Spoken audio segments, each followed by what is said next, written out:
So a common question that we get asked is, how did we get the books that are in our Bible? Of course, Bible is a singular word, but we, of course, know that the Bible contains many books, multiple books.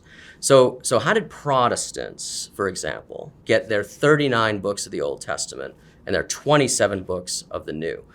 That story starts before the period of Christianity, before the time of Jesus Christ.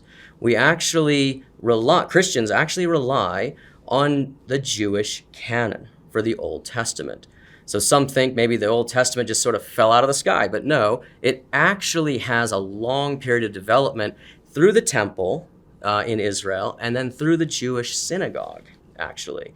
And over time, Jews continually affirm and continually confess which books God has spoken to them through.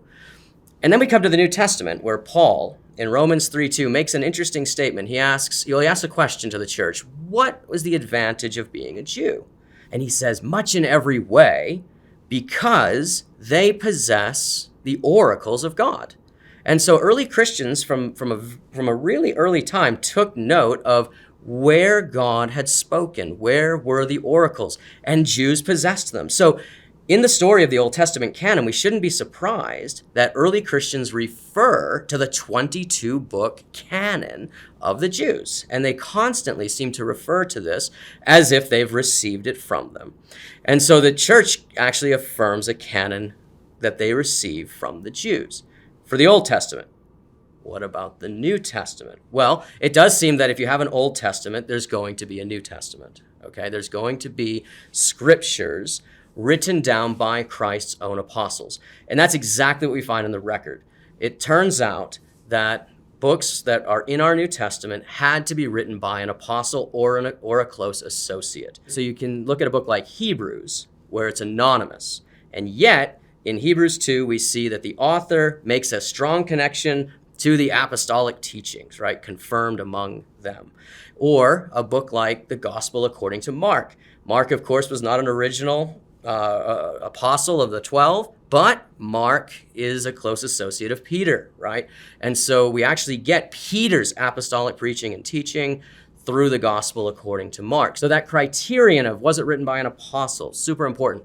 Was the book orthodox? So you had lots of, again, orthodox writings from early Christians, and yet that wasn't a sufficient criterion. It was a necessary one, but not a sufficient criterion to be included in the New Testament canon.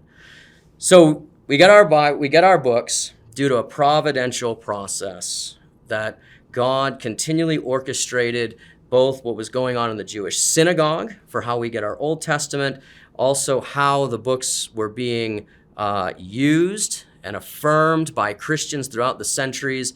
Eventually, we hit a period in church history, where lists or canons are being written and drafted.